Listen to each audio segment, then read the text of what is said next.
Welcome to my class, students. We are doing homophones, and in this session we will do the definition and exercise based on homophones.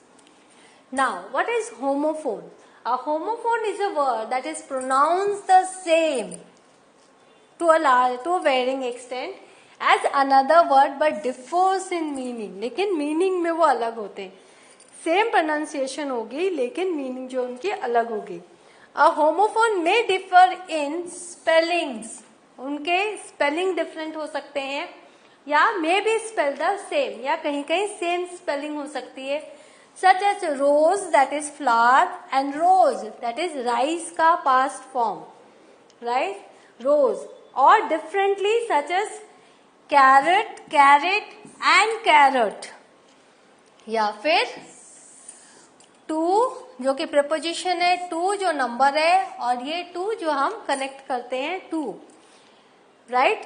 तो इस तरह से आप देख रहे हो कि ये सारे होमोफोन्स हैं. होमोफोन्स में स्पेलिंग डिफरेंट भी हो सकती है, सेम भी हो सकती है, प्रोनाउंसिएशन लेकिन सेम रहेगा पर मीनिंग जो है डिफरेंट रहेगा. यहां देखो 8 8, ये 8 क्या है? ईट का पास्ट फॉर्म है और वो 8 क्या है? नंबर है. यहां देखो I ate an entire pizza and 8 is number 8.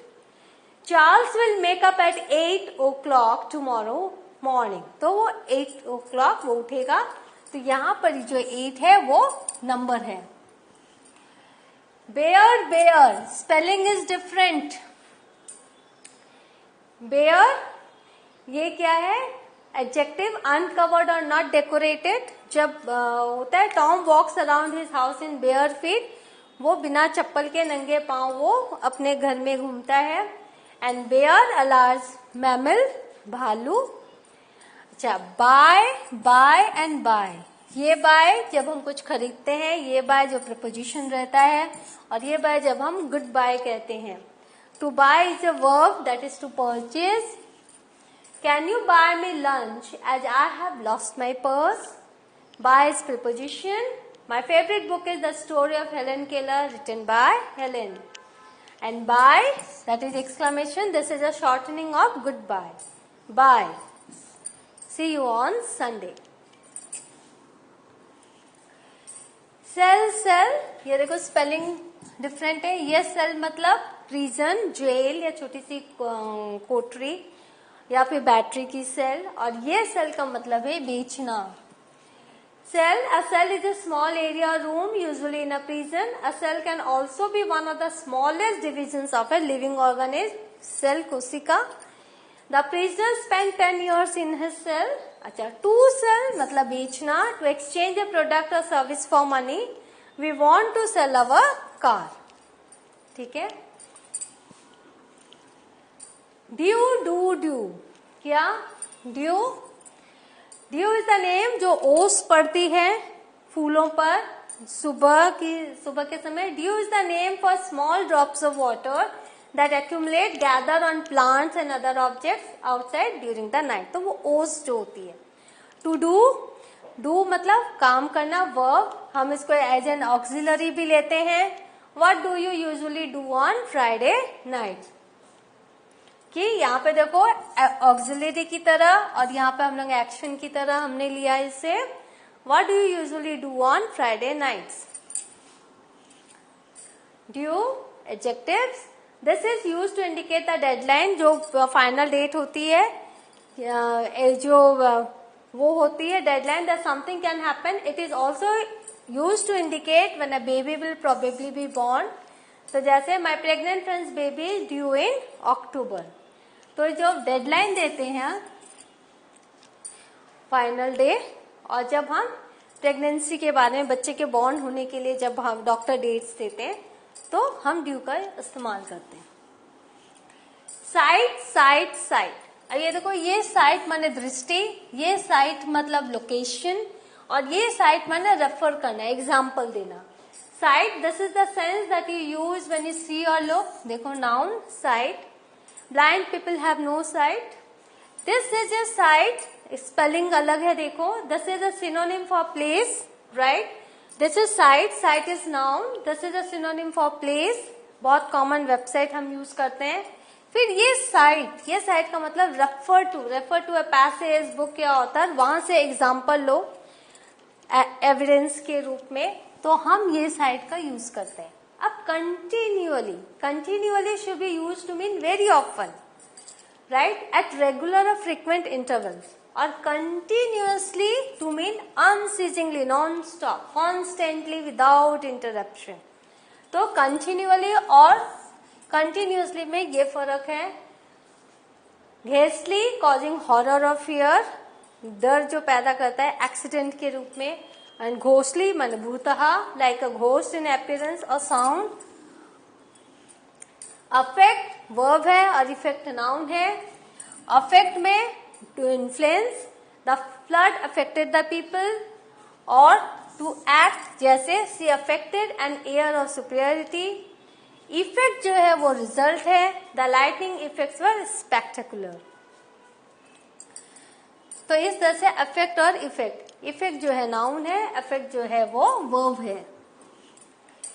N artist जो है who is indulge in the work of art और creates a piece of art, वो पीस ऑफ आर्ट बनाता है. और artist is specifically skilled public performer, जो professional है, public performer है, जैसे डांसर, सिंगर और actor.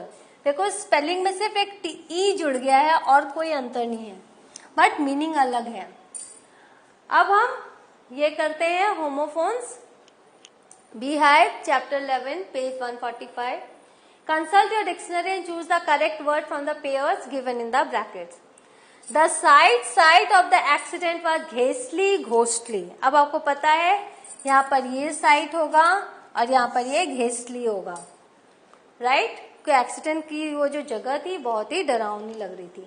Our college principal is very strict, क्योंकि ये प्रिंसिपल का मतलब होता है रूल्स, और वो प्रिंसिपल मतलब important person, principal. I studied continually for 8 hours. तो आपको पता है अनइंटरप्टेड कौन था? Continuously. The fog had an adverse effect on the traffic. तो नाउन क्या है? Effect on traffic. Cézanne, the famous French painter, was a brilliant artist. क्योंकि वो अच्छा ये पेंटर थे, तो this will be artist. The book that you gave me yesterday is an extraordinary collage या collage, तो collage of science fiction and mystery. Our school will host an exhibition on cruelty to animals and wildlife conservation. तो hoist माने hoist a flag, but host माने कि लोग आएंगे. exhibition, host an exhibition on cruelty to animals. Screw the lid tightly onto the top of the bottle and shake well, not shape well, before using the content. तो ना shake it well, जो bottle उनको shake करो. तो इस तरह से आपने देखा किस तरह से हमने इसको यूज किया होमोफोन्स को. आंसर देख लो. The sight of the accident was ghastly. Our college principal is very strict. I studied continuously for 8 hours.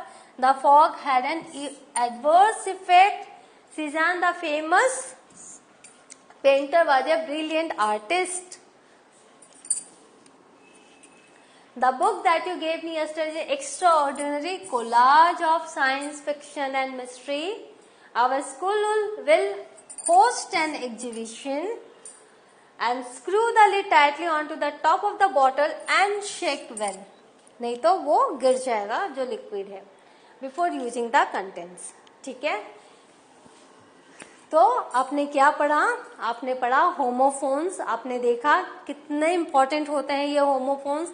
अगर आपकी जानकारी नहीं होगी तो आप गलत आंसर लिख दोगे, आप गलत जगह गलत शब्द का इस्तेमाल करोगे, गलत जगह गलत शब्द का उच्चारण करोगे. तो इंग्लिश अगर आपको सीखनी है तो आपको ये सारी चीजें सीखनी बहुत जरूरी है. कहाँ क्या बोलना है, कौन से संदर्भ में किस शब्द को लगाना है. तो homophones is a very important part of learning English. तो जितने भी हैं आप प्लीज इनको सीखिए, इनको यूज कीजिए और अंडरस्टैंडिंग के साथ आप इनको यूज में लाइए अपने आर्टिकल में और अपने डे टू डे कन्वर्सेशन में.